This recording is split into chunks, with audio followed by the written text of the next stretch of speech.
우리가 고린도 후서 6장에서 소위 이 사도됨의 목록을 살피는 중입니다.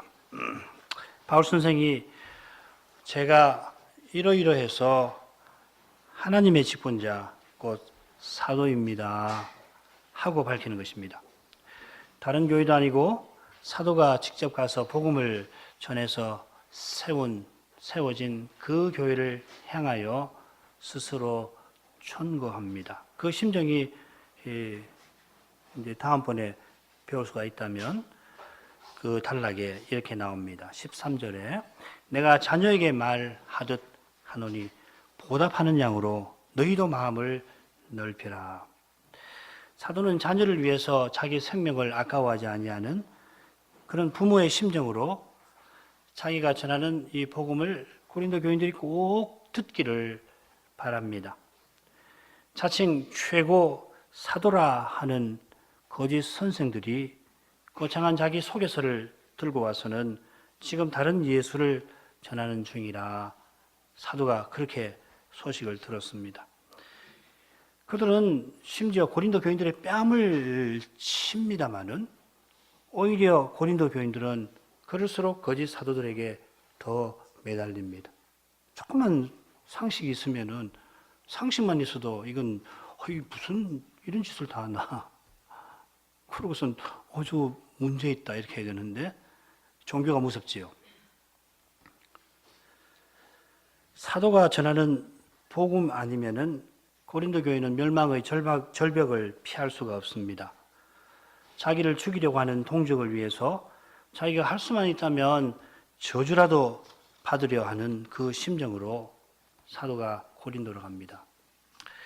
고린도의 암담한 현실에 물론 발걸음은 무겁습니다만은 게다가 고린도에서 이미 핍박을 받아가지고서 사도에 가는 길이 더욱 험난합니다만은 주님이 주시는 위로를 힘입어 그리스도의 사랑이 강건하니까 마치 이 불의의 사고로 그 모습이 이런 것 같아요. 마치 불의의 사고로 응급실에 누운 자녀를 향해서 정신없이 달려가듯이 사도가 갑니다. 응급실에 누운 자녀가 단단히 오해하고 나는 부모 없습니다. 부모 안 만나렵니다. 그렇게 말한 것을 들었지만은 전화로 안 받으려고 하는 전화를 꼭 받게 하고 내가 네 부모 아니냐. 제발 그런 마음 먹지 말아라. 내가 지금 간다. 그렇게 부모가 말하는 것처럼 사도는 오직 고린도 교인들을 찾아가서 복음을 전하려 합니다. 네, 구차하지요. 그렇지만은 고린도 교회 여러분, 내가 사도 아닙니까? 합니다. 바울 사도는 특별히 자기가 고난받는 그 점을 들어서 사도라고 밝힙니다. 목록을 보면 처음 목록과 세 번째 목록이 바로 그 주제인데 이 고난의 주제는 우리가 고린도전후서 4장 7절 이하에서도 이미 살폈습니다. 사도가 고난받는 이유는 사람의 지혜로 하지 않고 성신으로 그리스도만 전한 데 있습니다. 이 주제가 지난 2시간에 우리가 살폈던 두 번째 목록 8가지 봉사의 태도의 주제이겠습니다. 오늘은 10가지 대조에 관해서 살필 차례인데 먼저 줄거리 보시죠. 이 부분은 무엇보다도 문학적 표현을 가지고서 둘로 처음 셋과 나중 일곱이 구분이 됩니다. 처음 셋은 말미암아, 그리스 말로는 디아라고 되어 있고요.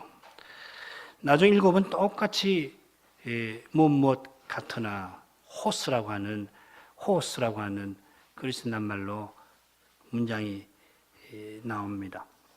이 말미암아라고 되어 있는 부분을 크게 둘로 나눌 수 있는데 먼저는 의의 병기를 좌우한다는 거, 그리고 이제 이어서 두 가지 상반되는 현실, 영광과 욕됨, 악한 이름과 아름다운 이름, 그리고 7가지 대비되는 상황이 쭉 나오는데 이 겉으로 드러나 보이는 사도의 모습과 그리고 실제의 이 사도의 모습이 대비를 이루고 있습니다. 자, 이 부분은 오늘 낭독한 대로 가까이는 4절과 붙어 있고 결국은 1절의 권면과 연결이 될 겁니다. 사도가 6장에 들어와서는 하나님과 함께 일하는 자로서 하나님의 은혜를 여러분 헛되이 받지 마십시오 권하는데, 자기가 간곡하게 권하는 말을 이 고린도 교인들이 잘 받기를 바라서 다시금 자기가 사도임을 밝힙니다. 우리 계속해서 그거 보지 않아요? 1장부터 해가지고 하여튼 매장 이렇게 사도가 밝히잖아요. 그러니까 이 점에 유의를 하셔야 합니다. 이어서 자기가 사도임을 밝히려고 28가지 항목을 들고 있습니다. 그러니까 지금 10가지 대조를 이제 살필 때에 사도가 고린도 교인들에게 복음을 어떻게든지 전하려고 하는 그 심정을 염두에 두어야 하겠습니다. 참된 사도는 불신하고 거짓 사도들을 따라가고 있는 이들을 향한 절절한 사랑에서 사도가 큰 수모를 견디는 겁니다. 자랑스럽게 내가 이렇게 훌륭한 사도입니다 하는 게 아니고 수모죠. 요컨대 사도가 열거하는 그 표현마다 고린도 교인들을 향한 심정이 담겨 있고, 그 심정은 이 교인들이 이 사도를 불신하는 현실과 붙어 있습니다. 이 줄거리, 특별히 7가지 대비되는 평가와 관련해서 줄거리를 잘 모르겠습니다. 제가 과문해서 그러겠죠. 그렇지만 이것은 사도의 현실과 그 심정을 이 연약한 사람이 잘 헤아리지 못하는 사실과 붙어 있는 줄 압니다. 사도의 사랑을 더욱 깨달으면 틀림없이 이 줄거리를 더 잘 헤아리게 될 것입니다. 우선은 말씀드린 대로 셋과 일곱 이렇게 문학적 표현에서 구분을 하겠는데, 그 내용을 보더라도 조금은 다른 것 같아요. 처음에 나오는 의의 병기를 좌우한다 하는 것은 사도가 대조되는 현실과 평가에 대해서 대처하는 자신의 근본적인 태도를 맨 처음 밝히는 것 같습니다. 그런 다음에 이어서 둘은 자기가 처한 상받는 현실을 요약을 하고 있어요. 특별히 이 부분 보면은 교차적인 방식으로 이 영광과 욕됨, 악한 이름과 아름다운 이름, 그렇게 해서 이 한 단락으로 하나로 읽도록 기록해 놓은 점에서도 우리가 함께 생각을 해야 할 것 같습니다. 그리고 나머지 7은 사람의 눈에 비치는 모습, 사람들이 보고 듣고 하는 그런 소문 혹은 사람들이 자기 눈으로만 보는 사도의 모습이고, 그리고 사도의 실제 모습이 대조되어 있습니다. 이 부분을 보면 서로 비슷한 내용들이 나오는데 어떤 줄거리를 어떤 의중으로 사도가 이렇게 교훈하는지 잘 모르겠습니다. 앞으로도 훌륭한 학자들이, 목사들이 나와서 잘 교회를 가르쳐 주시기를 바랄 뿐입니다. 자, 첫 번째 의의 병기를 좌우하고 하는 표현인데, 제가 번역을 조금 바꾸어 보겠습니다. 오른편에 쓰든지 왼편에 쓰든지 의의 병기로 말미암아, 이렇게 번역을 좀 고치겠습니다. 우리말에 좌우한다 하는 말은 좌지우지한다는 말에 준말로 되게 쓰입니다. 좌지우지한다는 말은 마음대로 휘두른다는 뜻이지요. 이런 뜻이 본문에 전혀 없지는 않습니다만, 본문은 오른손과 왼손, 오른편과 왼편의 중요한 의미가 담겨 있는 것 같습니다. 물론 의의 병기도 중요한데, 우선 이 병기라는 표현을 왜 썼을까, 그 의정을 생각해 보죠. 사도가 지금 중대한 전쟁을 치르는 중입니다. 이 병기라는 표현이 고린도후서에 2번 나오는데, 다른 한 번이 고린도후서 10장 4절에 나옵니다. 이미 짐작을 하시겠지만 이 고린도후서 10장은 사도가 이 거짓 선생의 문제를 다루기 시작하는 그 첫 장입니다. 거짓 사도들이 다른 예수를 전하고 있습니다. 그들을 사도는 사탄의 일꾼이라고 부릅니다. 사탄의 일꾼이 의의 일꾼으로 가장해가지고서는 오히려 고린도 교인들을 정죄받는 절벽으로 끌고 갑니다. 거기서 그런 위험에서 이 고린도 교인들을 건지려고 사도가 방문하는 중입니다. 고린도 교인들은 육체를 자랑하는 고린도 교인들은 육체를 자랑하는 이 거짓 사도들에게 마음이 빼앗겨 있는데 사도는 육체에 속하지 아니한 병기로 싸우려고 합니다. 그 고린도후서 10장 처음에 나오는 거죠. 우리의 병기는 무엇이다. 이 병기로서 사도는 하나님 아는 것에 대항해서 높아진 것을 다 파하고 모든 생각을 사로잡아 그리스도에게로 복종하게 하려 하는데, 자, 어떤 방식으로? 철저히 고난받는 방식으로 이 위대한 전쟁을 치르려고 하는 겁니다. 어마어마하죠. 하나님 대적하는 것을, 하나님 아는 것을 대적하여 높아진 것 전부 파해버리고, 그리고 이 모든 생각을 사로잡아 그리스도에게 복종케 하는 얼마나 위대한 승리입니까? 고난을 통해서만 이 승리를 거둘 수 있습니다. 구약의 선지자들이 하나같이 고난받았지요. 고난 안 받는 이 바른 선지자를 찾아보기가 힘드실 겁니다. 타락한 왕과 결탁한 선지자들은 뭐 그러지 않겠지요. 우리 신자들도 마찬가지입니다. 승리는 고난을 통해서 받는 겁니다. 사람 힘으로, 지혜로, 힘으로, 꾀로 눌러서 이기는 건 승리 아닙니다. 그건 주님께서 원하시지 않는 겁니다. 그건 사람이 이기는 거 아니에요. 그렇게 해서 이기면 결국 자기를 자랑한다고. 주님만 자랑하려면 주님의 지혜와 능력으로 승리하는 건데, 어떤 방식이냐면 고난입니다.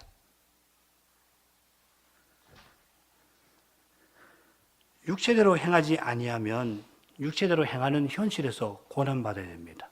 이런 현실에서 의인은 죄인 못 이깁니다. 육체대로 다 행하는데 육체대로 행하지 않으면 지지, 이기지 못한다고요. 일단 지는 겁니다. 그런데 지는데 그 패배를 통해서 주님이 승리를 거두시잖아요. 육체대로 행하는 곳에서는 의인이 악인 못 이깁니다. 악인이 승리합니다. 당장에는. 궁극적으로는 그 승리로 오늘 읽은 말씀대로 악이 악인을 죽일 것이라 주님께서는 그런 방식을 통해서 악인이 승리를 거두는데 그 악이 악인을 죽여서, 그러니까 악인에게 의인이 고난을 당하는데 그런 방식으로 주님이 승리를 거두신다는 거예요. 참 사람 생각을 초월하는 겁니다. 하나님 말씀이 아니면 어떻게 고난을 우리가 받아들이겠습니까? 거짓 사도들은 거짓말로 바울 사도의 권위를 허무는 중인데 그 권위 되찾으려고 바울 사도가 똑같이 이 거짓 사도 모함해가지고서 고린도인들 마음을 얻으려고 할 수가 없지요. 오히려 이 사랑의 심정으로 고린도 교인들의 마음에 호소합니다. 10장 읽어보시면 그렇습니다. 우리의 싸우는 무기에 대해서 이야기하면서 그 밑에 바로 그 이야기합니다.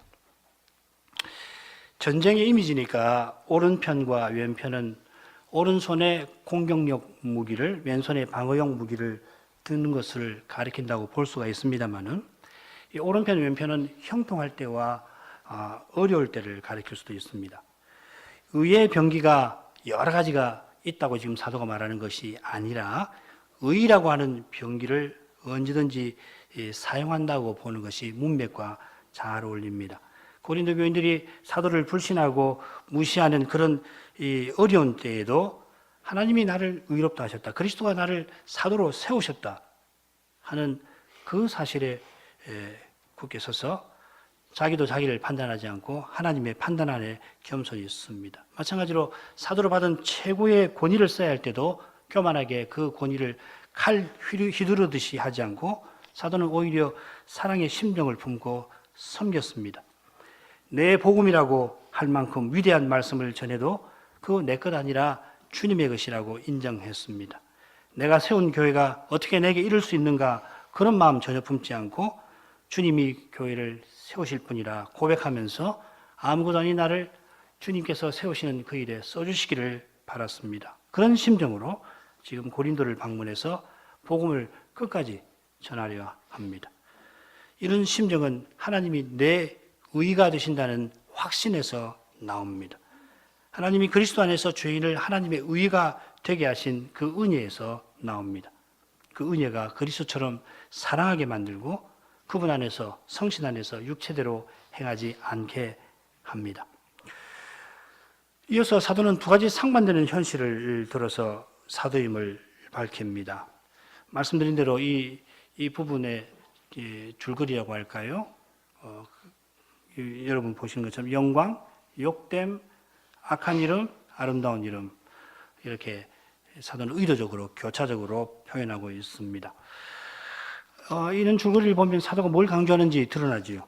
욕됨과 악한 이름을 강조합니다. 요컨대 사도가 영광의 직분, 자기가 앞에 고린도후서 3장에서 영광의 직분이라고 했는데 그 영광의 직분을 행하면서 실제로는 부끄러움을 당하고 악한 이름, 곧 나쁜 소문에 시달리면서도 그러나 칭송받을 일을, 복음 전하는 일을 계속해서 이룹니다. 자기가 그리스도만 전한다는 그 현실을 이렇게 생생하게 표현한 겁니다.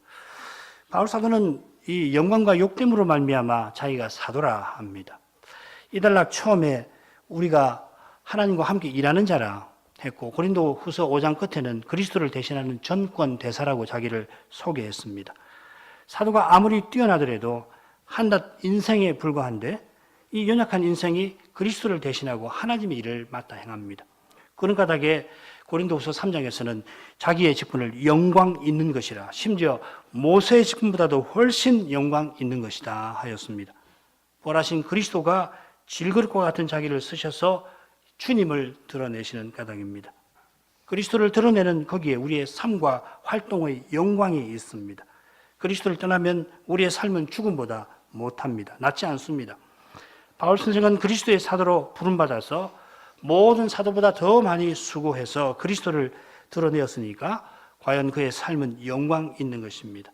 그리스도를 드러내라고 그리스도의 계시를 받았고 심지어 셋째 하늘에까지 올라가서 사람의 말로 표현할 수 없는 그런 계시도 받았습니다. 바로 이 이유로 주님은 사도가 너무 자고하지 않게 하시려고 그를 연약하게 만드십니다. 내 육체의 가시 곧 사단의 사자를 주셨다 했는데 이게 뭐 정확하게 뭔지를 알 수가 없습니다만은 대개는 사도의 그 심한 눈병, 그 눈병이 걸려가지고서 얼마나 눈이 벌겋고 그러니까 사람들이 사도를 직접 대면하면 아예 그냥 고개를 획 돌릴 만큼 흉측한 모습이어서 사도가 복음 전하기가 힘들었을 것이다. 그렇게 추측하는 학자들도 많이 있고 그 외에도 많이 있습니다만은 아무튼지 이 사도는 주님이 주신 이 가시 때문에 능력과 곤란을 피할 수가 없습니다. 이 고린도후서 12장에서 이 이야기를 하는데 10절에 그 이야기를 합니다. 게다가 삼승천에 올라간 그 일을 언급하면서 사도는 지금 능력을 당하고 있지 않습니까? 11장 21절 그 이야기를 하는데요. 읽어보겠습니다. 우리가 약한 것 같이 내가 욕되게 말하노라. 그러나 누가 무슨 일에 담대하면 어리석은 말이나마 나도 담대하리라. 여기 욕되게 말한다 할 때 이 욕됨이라는 낱말이 여기 있습니다. 욕됨으로 이 말입니다. 사도가 영광스러운 직분을 맡은 자로서 지닌 그 명예를 완전히 내려놓고서 지금 고린도 교인들을 위해서 어리석은 말을 합니다. 사실은 이 동양적인 이 도덕 관념으로는 사도가 이렇게 못할 것 같아요. 구차하고 말이죠. 얼마나 이게 부차한 이야기입니까? 그런데 이렇게라도 하지 않으면은 복음을 듣지 않으려고 하니까 사도가 사람이 갖고 있는 명예를 다 내려놓은 겁니다. 우리 이 청소년들 혹시 관심 있으면 이 당시 그리스 로마의 그 명예라고 하는 것이 어떤 것인가 한번 연구를 좀 해보십시오. 여러분 세계사에서는 그런 거 많이 못 듣고 로마 군인들의 그 명예를 얼마나 중요하게 여기는가. 사도행전 16장에도 보면은 그 로마의 간수가 빌립보 간수가 그 명예 때문에 자기가 자결을 하려고 하지 않습니까? 우리가 생각하는 것 이상입니다. 사실은 여기서 이 명예를 잃어버린다고 하는 것은 죽는 것보다 못한 겁니다. 그런데 지금 사도는 자기 명예 싹 다 제쳐놓고 지금 능력을 당하고 있는 겁니다. 죽음과 같은 능력을 당하면서 지금 고린도 후서 10장 이후에서 물론 앞에도 마찬가지고요. 지금 우리 다루고 있는 6장에서도 마찬가지입니다. 사도로서는 이 죽음을 맛보는 겁니다. 뭐 자랑스럽게 내가 이러니까 고난을 이렇게 많이 받았으니까 나는 이렇게 훌륭한 사도요 하는 게 아니라 말 쓸 때마다 자기가 죽음의 능력을 맛보면서 낱말을 써나가는 겁니다.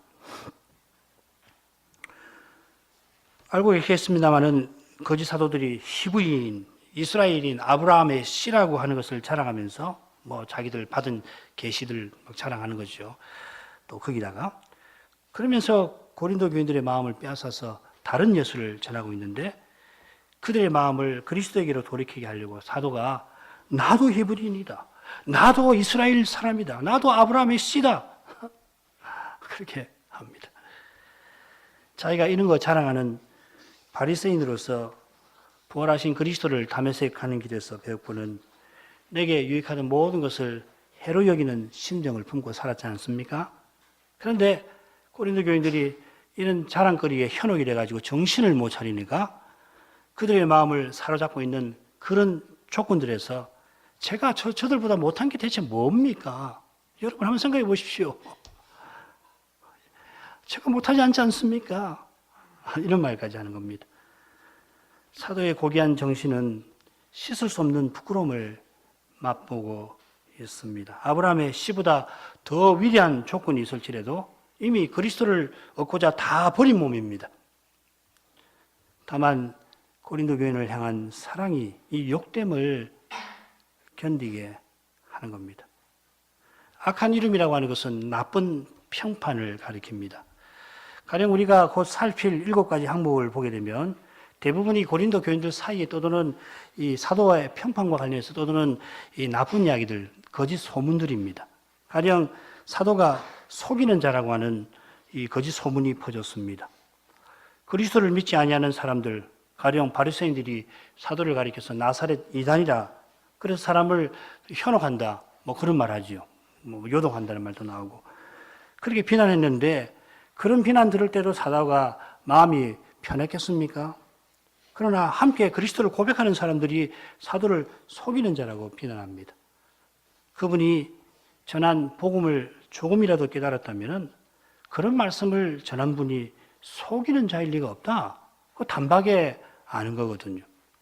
참으로 바울 사도가 전한 복음을 받았는데 아유 저런 말씀을 전하는 사람이 어떻게 속이는 자일 수 있나? 만일 바울 사도가 속이는 자라면 모든 직분자가 속이는 자일 뿐만 아니라 더욱 속이는 자라고 생각할 겁니다. 그런데도 그런 소문이 고린도 교회의 교인들 가운데 막 퍼집니다. 그 소문이 바울에게 들어오는 거예요. 그럼 믿을 만한 목사, 직분자 아니다. 못 믿을 사람이다. 그때서는 본듯하게 복음 전하고 뒤에서는 현혹한다. 그러는 겁니다. 이런 현실에서도 사도는 아름다운 이름을 주님에게서 얻었습니다. 영원한 하늘에서 천사들이 이 바울 사도가 전하는 계시를 들으려고 귀를 갖다 대고서 듣고는 하나님의 영광을 찬송하고 있습니다. 게다가 만대의 교회, 오늘날 우리도 사도의 위대한 봉사를 하나님께 감사하게 되지 않습니까? 그 이름이 실로 아름답습니다. 자, 이제 7가지 대비되는 평가를 들어서 자기가 사도인 것을 밝히려고 하는데 성경은 안 읽어드리겠습니다. 7가지가 모두 뭐뭇 같으나 하는 표현으로 시작됩니다. 뭐뭇 같은입니다. 7가지 이는 예컨대 이런 식으로 읽어야 할 겁니다. 모든 일에 제가 하나님의 일꾼임을 자천하는데 속이는 자 같으나 참된 자인 그 점을 들어서 자천합니다. 이렇게 읽으셔야 되는 겁니다.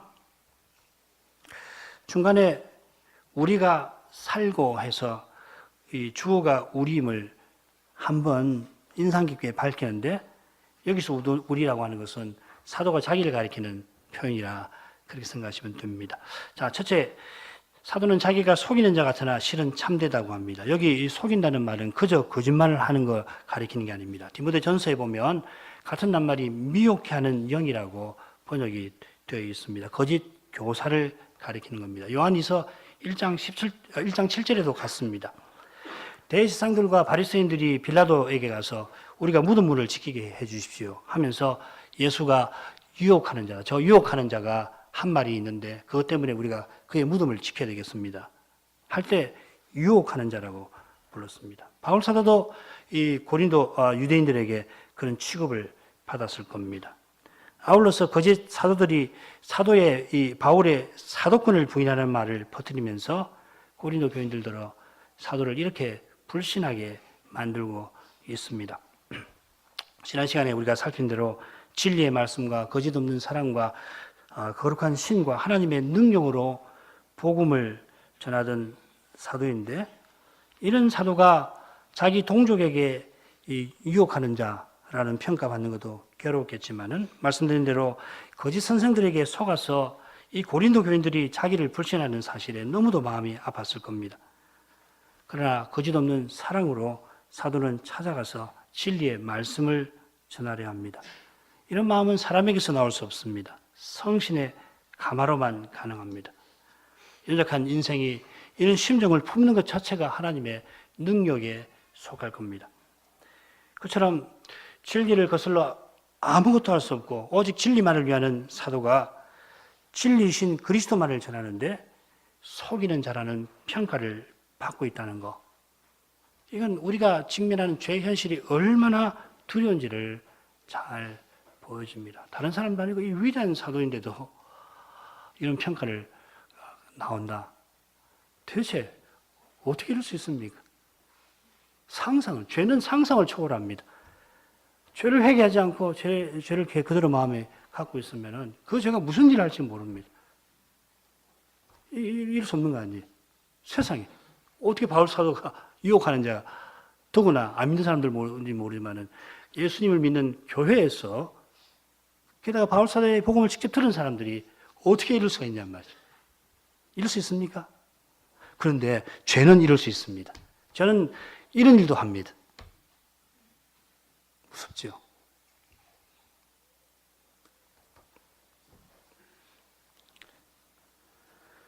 역사상 바울과 같이 말씀을 참되고 능력 있게 전한 분이 없습니다만은 이런 분인 까닭에 터무니없는 오해와 미움을 받고 그 이유는 우리 인생 안에 있는 죄하고 붙어 있을 겁니다. 우리의 죄는 그처럼 이해할 수 없는 겁니다. 회개하지 않으면 죄 못 이깁니다. 마찬가지로 교회의 핍박자를 교회의 기초로 삼으신 주님의 은혜도 사람의 생각을 넘었습니다. 이해할 수 없는 우리의 죄, 우리의 생각을 넘어서는 주님의 은혜 사이에서 우리가 취할 태도가 뭡니까? 겸손히 말씀을 듣는 겁니다. 말씀을 기다리고 말씀을 좇는 것입니다. 이게 없으면 이 사이에서 바로 갈 수가 갈림길에서 넘어지고 말 겁니다. 바울 사도가 2차 선교 여행에서 마지막으로 고린도를 방문해서 거기서 복음을 전하게 됐는데 방문한 그 경위를 보게 되면 사도가 처음에 전혀 생각하지 못한 일이었다는 것을 알 수 있습니다. 본래는 에베소를 중심으로 이 소아시아, 아시아도에 복음을 전할 계획이었는데 아시는 대로 성신님이 막으시니까 지금 터키 반도지요.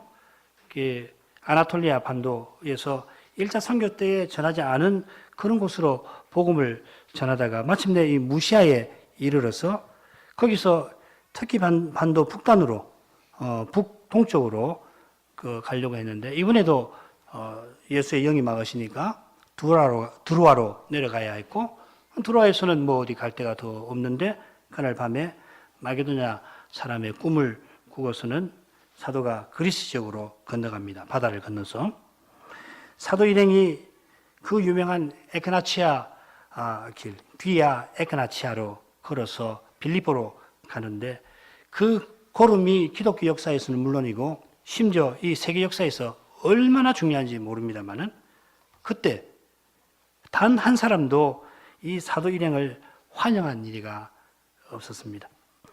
위대한 사도는 이 세상에서 무명한 자였습니다.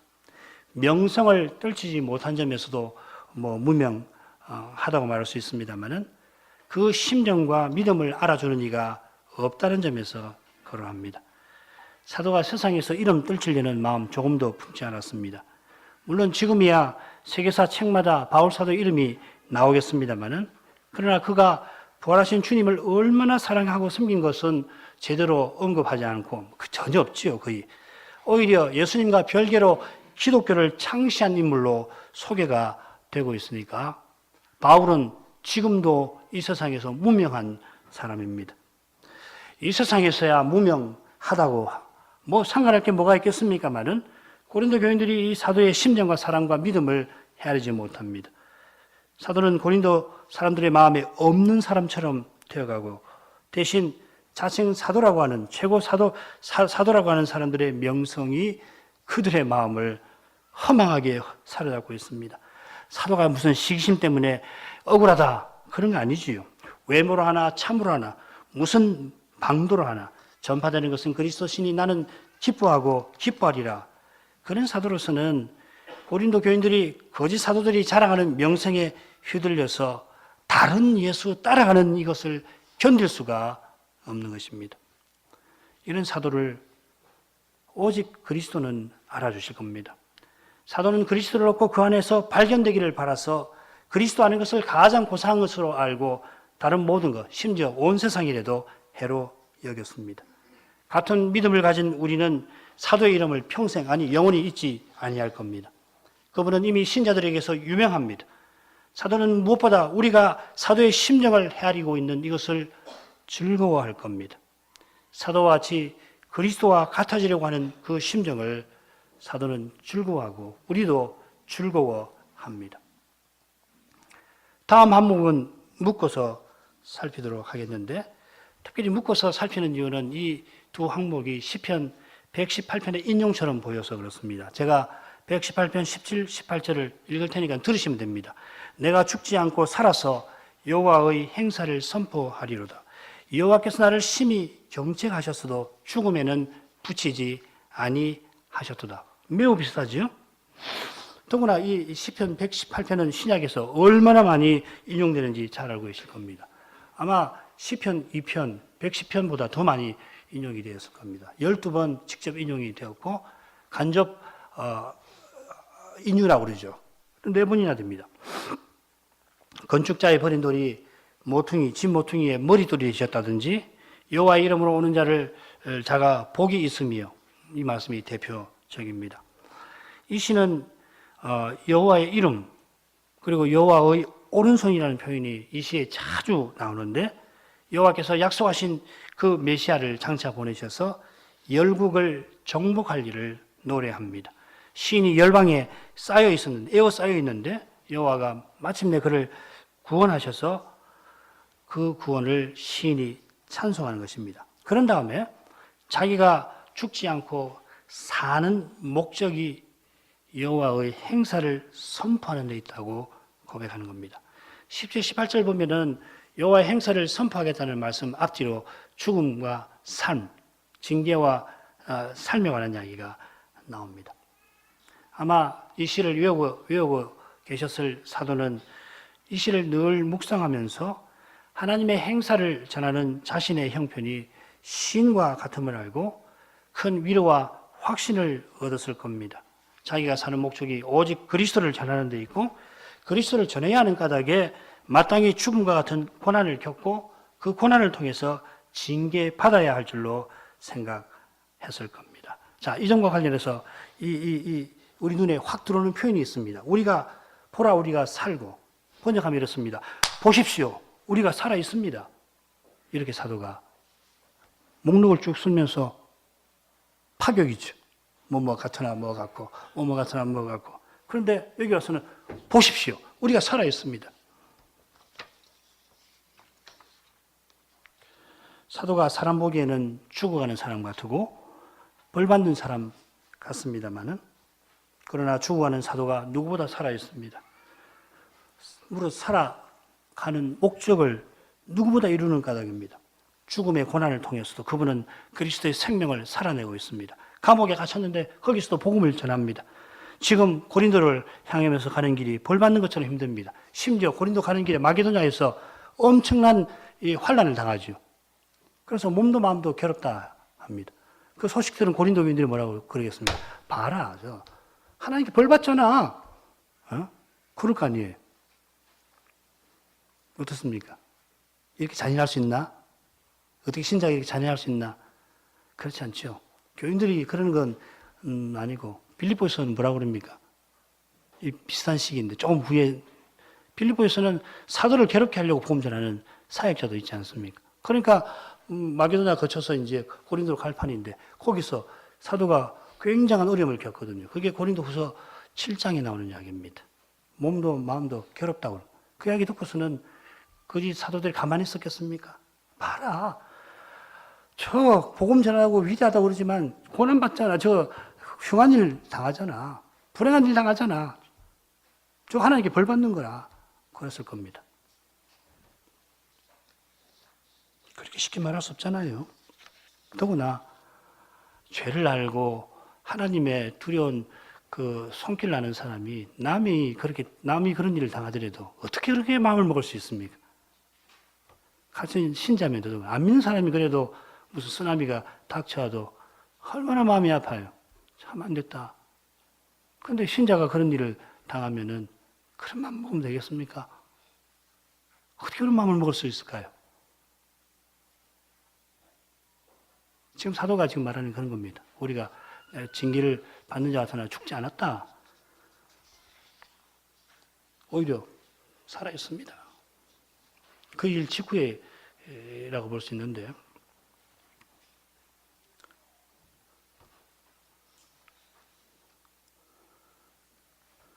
그러면서도 고린도 교인들을 사랑해서 오히려 그게 멸망으로 가는 길이 있잖아요. 얼마나 신자가 그런 마음 품고 얼마나 무섭습니까? 그런 데서 건져내려고 가는 겁니다. 자, 이런 점에 비추어서 5번째 항목에서 사도의 심정을 조금 헤아릴 수 있을 것 같습니다. 모든 일에 환난, 궁핍, 곤란 가운데 있다고 4절에서 밝혔습니다마는 우리야 평범하니까 사도의 형편을 가늠하기도 어렵고 감당할 수 없죠. 우리 같으면은 보통은 우리 같이 평범한 사람은 조금만 어려워도 그야말로 일상의 궤적이 약간만 틀어져도 궤적이 약간만 엇나가더라도 마음이 근심으로 사로잡히잖아요. 사도니까 이런 고난을 겪게 하시는 걸 겁니다. 그럴지라도 사도도 사람이지 사람 아닌 게 아니니까 이렇게 고백합니다. 고린도후서 11장 28, 29절입니다. 이 외의 일은 고사하고 오히려 날마다 내 속에 눌리는 일이 있으니 곧 모든 교회를 위하여 염려하는 것이라. 누가 약하면 내가 약하지 아니하며 누가 실족하게 되면 내가 애타하지 않더냐.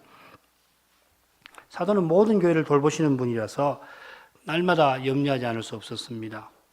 사람을 대하면은 그 따뜻한 마음이 있으니까 따뜻한 마음에서 이 밝은 얼굴을 그냥 즉각적으로 하는 겁니다. 그런데 그 얼굴 뒤로는 교회의 문제로 그의 마음은 예타합니다. 고난을 맛본 사람은 사도의 웃는 얼굴에서도 그 깊이 서려 있는 근심을, 짙게 서린 근심을 알아챘을 겁니다. 사도가 애써 근심을 감추는 거 아닙니다. 날마다 자기 약한 것을 자랑합니다. 이 동양적인 것하고 다릅니다. 여러분 꼭 기억하셔야 되는데 유교적인 윤리하고 사도의 이 윤리하고 한번 비교해 보시면 다르지요. 감추고 불행한 것은 감추고 그렇게 아는 것처럼 그러는 거 아닙니다. 사도가 지금 오히려 자기 약한 것을 자랑한다고 그랬거든요. 날마다 근심하지만은 매 순간 성신 안에서 희락을 맛보는 까닭에 사람을 대하면 밝은 얼굴이 나온 겁니다. 홀로 있더라도 근심 중에서도 찬송을 하는 겁니다. 기도하고 하나님을 찬송하고 장래를 생각하니까 마음이 기쁘거든요. 당장에는 엄두가 안 납니다만은 어떻게 될지 전혀 모릅니다만은 그러나 예수님 다시 오실 날이 약속되어 있고 그 전에 주님의 품에 가면 다 해결되거든요. 그걸 생각하니까 기쁜 거예요. 그냥 오는 겁니다. 기쁨이. 내가 기뻐야지 해서 기뻐지는 게 아니고 그냥 주님이 기쁨을 주시니까 그냥 사람들 할 때는 밝은 웃음이 나오고 웃고 말이죠. 참 비가 논제로 살면 시를 논할 수 없고 음악을 부를 수 없거든요. 그런데 기독교는 비관주의 아닙니다. 오늘도 노래가 있고 오늘도 시가 있는데 하나님이 살아계셔서 그렇거든요. 예, 아무리 슬프더라도 노래할 수 있습니다. 물론 찬송하게 하십니다. 기독교 윤리는 자연스러운 겁니다. 억지로 꾸미는 거 아닙니다. 사람으로 하지 않으니까 꾸미지 않습니다. 사람에게 보이지 않으니까 꾸밀 필요가 없습니다. 부족하면 부족한 대로 그리스도를 드러내면 되는 겁니다. 그런 점에서 항상 기뻐한다. 이건 놀라운 고백이죠. 날마다 모든 교회를 위하여 염려할 뿐만 아니라 거기 더해서 그 외라고 했는데 앞에 온갖 고난을 겪고 있고 이 편지를 쓰는 지금도 얼마 전에 마게도냐에서 엄청난 고난을 겪었는데 사도는 항상 기뻐합니다. 사도의 기쁨은 그리스도에게서 오는데 그리스도와 늘 거룩한 교통 가운데 거하는 까닭입니다. 그분의 말씀에 늘 나아갑니다. 그 말씀과 더불어 성신님이 역사하셔서 평안과 희락을 내려주십니다. 이 희락 가운데서 신자는 슬퍼하는 겁니다. 죄의 현실 앞에 설 때 실로 마음이 아픕니다. 무너집니다. 고통스럽습니다만은 주님이 지각에 넘치는 기쁨을 주시는 겁니다. 바로 이 기쁨이 있어야 사명과 소명을 이룰 수 있는 거예요. 의무감 아닙니다. 의무감으로 얼마간 할 수는 있겠죠. 의무감으로 하면 얼마간 할 겁니다. 또 이룰 수 있을 겁니다. 의무감으로. 그러나 의무감으로는 조금 가다가 포기합니다. 주님이 주시는 기쁨이 있어야 말씀을 전할 수 있고 주님이 주시는 기쁨이 있어야 방황하는 자녀라고 하는 현실, 재정적인 어려움이라고 하는 그 현실에서 계속해서 소명을 이루고 나아갈 수가 있습니다. 복음 전하는 사람 마찬가지입니다. 예수님이 십자가에서 참된 즐거움을 맛보아야 천번이고 만번이고 십자가의 복음을 기쁘게 전할 수 있는 거예요. 우리 청소년 청년들 가운데 혹시 이 목회의 소명을 생각해 보신 분이 있을 수 있는데 뭐 여러 가지가 있습니다만은 여기 있는 겁니다. 십자가의 복음을 천번이고 만번이고 기쁘게 전할 수 있겠다. 전해야 되겠다. 의무감 아니에요. 정말 그러면 얼마나 복될까? 그런 마음이 있으면은 긍정적으로 생각해 보시기를 바랍니다. 제가 소명을 심사하는 목사라면은 매우 중요하게 볼 겁니다. 마지막 두 항목도 함께 다루어도 좋을 것 같습니다. 먼저 가난한 자 같으나 많은 사람을 부유하게 한다 하는 말씀 생각해 보죠. 여기 가난한 자는 틀림없이 좋은 의미 아니지요. 가난은 나쁘고 부유함은 좋은 것이다. 반드시 그렇다. 그거 아니라는 거 우리 교회 여러분 이미 잘 알고 계십니다. 우리가 잘 아는 그 점 사도야 더욱 잘 알고 계실 텐데 지금 여기서 가난과 부유함을 대조하는 그만한 사정이 있겠지요. 고린도후서 11장을 보면 우리가 실마리가 있을 겁니다. 거기 보면 사도가 자기의 가난함에 대해서 변명을 합니다. 특별히 7절부터 9절인데요. 그 이유는 이 거짓 사도들이 바울 사도가 고린도 교회에서 선교비 받지 아니한 것을 들어서 이거 사도 아니야. 문제 있어. 의심하게 맞는 것과 관련이 있을 것 같습니다. 사도가 선교비를 받지 않은 것은 7절에 뭐라고 했냐면 너희를 높이려고 나를 낮춘다 그렇게 했습니다. 게다가 만일 사도가 지금 고린도 교회에서 선교비를 받게 되면은 그러면 서로 나누어 있는 고린도 교회는 더욱 문제가 악화될 것입니다.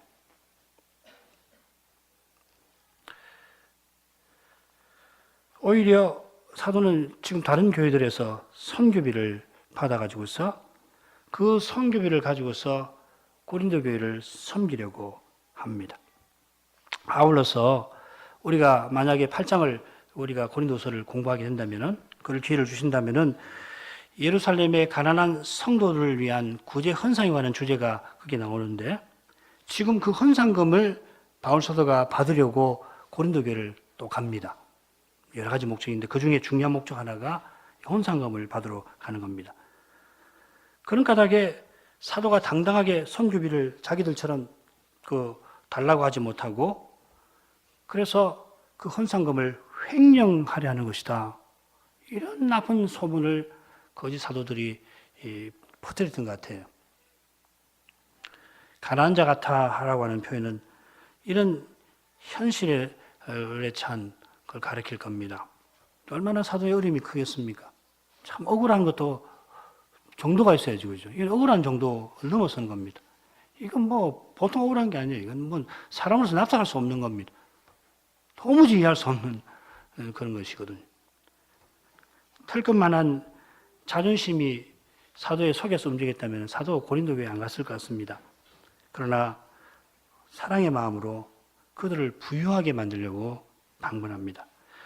이 고린도 교회가 예루살렘 가난한 성도들을 돕는다면 마게도냐 교회처럼 은혜 가운데 부유함을 맛보게 될 겁니다.